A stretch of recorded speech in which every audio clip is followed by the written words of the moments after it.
And welcome to the Brandon Rush 10-minute show. Just 10 minutes. One of the things I've always been able to do is be great at stories and keep my friends entertained since college at University of South Carolina. For today's edition of the 10-minute show, I'm going to talk about the time I got banned for an office, casting office for a year. It's funny to me now. A lot of my friends know the story as well. It cracks me up every time, and it was, well, I'll let you guys be the decision makers on it. So there's this TV show that I went out for one time. The TV show is actually no longer on air, so it's fine. But I was always traveling to the studio. So I have a Honda, 1999. The air conditioning doesn't work in the car. It gets hot in Los Angeles. This is back when auditions used to be in person, which they are no longer in person. They're all on Zoom now. At least most of them are on Zoom or self-tapes. I've been doing self-tapes for a long time. So I've been doing those since 2013, but that's besides the point. So at the time, auditions were still in person. So at this time, I think I had been in 21 TV shows at the time. And I was actually in 2017 because I had just got back from filming 24 Legacy in Atlanta, Georgia, which Taylor, thank you. The other day you said that you loved me in that show and that I should have been on that, so I appreciate that. I should have been on, I wish I would have continued on in that role. I love that role as Agent Fox. So I was in Atlanta for 3 months filming this TV show called 24 Legacy, which was amazing. It's a spinoff of 24. I get back to LA and there's just one casting office that I was always called into. I literally was called into 15 times, or ultimately I was called in ultimately like 27 times for that office. But at this point it was around like 15 or so at the time. I get back from filming 24 Legacy. It's reoccurring, playing Agent Fox. I absolutely loved that role. It was in Atlanta.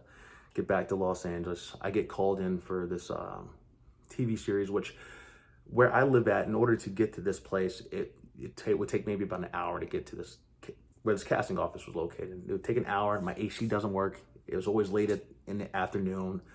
Traffic in LA is horrendous if you know it. To go 8 miles takes an hour if you're not aware of that. Actually, it takes an hour and a half just to get there on time. You have to leave that. So driving, AC's not working. I get to this audition and I'm in the waiting room. So usually when you go to a waiting room, there's always people that either look like you. In my case, it was a very diverse group of people reading for these roles. So I'm seeing people. I've been in my hot car, sweating, parking. I know it's going to take me an hour and some change. It's going to take me probably 2 hours to get back because of how the way LA traffic works.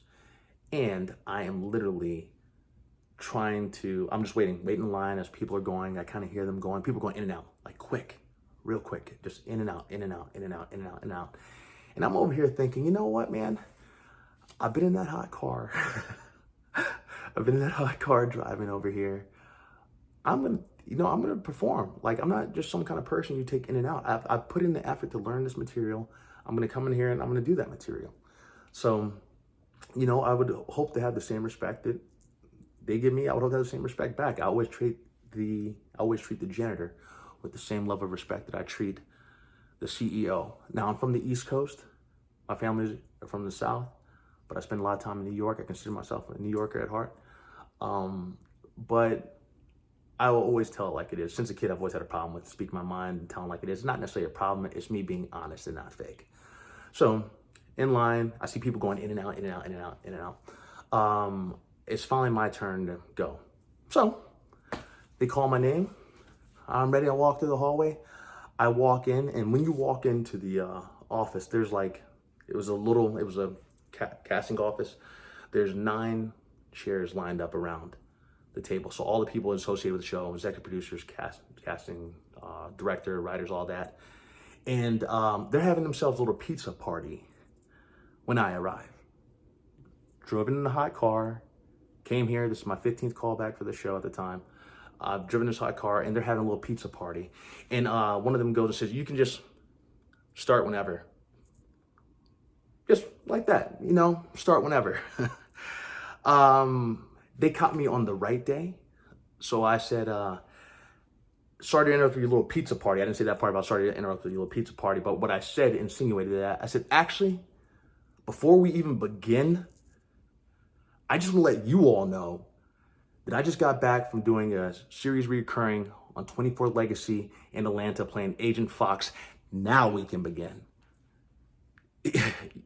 you could have heard a pin drop in there. It's like someone spilled a punch on their pizza party, and the person who spilled that punch, his name was Brandon Rush, me. And you could have heard a pin drop, and honestly, it needed to be said because one, I waited. I'd been in that hot car the whole entire time. I felt that I was, I don't know if that was the most disrespectful way or respectful. Here or there, but for someone to say, you can just start whenever, and they're still talking and all, mingling, passing pizza around. They didn't actually have a pizza party. Essentially, they were having a party, and I just happened to be there, for them to get through. Well, wasn't happening today. It was a Brandon Rush 10-minute show that day. So, as I said, I told him, actually, before we even begin, I just want to let you all know that I just got back from doing 3 months on 24 Legacy in Atlanta being reoccurring. Now we can begin. As I said, you could have heard a pin drop. They were silent. And the pause said everything that I needed to know by the silence of them, because they were loud when I was in there talking. The silence alone respect was earned that day, to say the least. So one of them said, well, wow, congratulations. Shocked, because I don't think they've ever heard in their lifetime anyone talk to them like that. I'm almost positive they hadn't. But I felt the fact that I had worked hard on that part. I had been there 15 times. I would give you the same level of respect. I wouldn't just be throw you any kind of way. So anywho, we got 4 minutes left. So I leave. They don't call me in again for a year. So I think I got blacklisted in that office for a year. I think they might have even given my agent a call and said some things. And my agent was like, what was that about? And I was like, it was about, showing them what time it was. Because I guarantee you that from that day forward, they never did that again to anyone else. In fact, I know for a fact they didn't. So for a whole entire year, I think they blacklisted me for a year, maybe 2 years. But here's what the funny part is. That was audition 15. They called me back in an additional, after the 2-year period, they called me back in for 9 different callbacks for that show.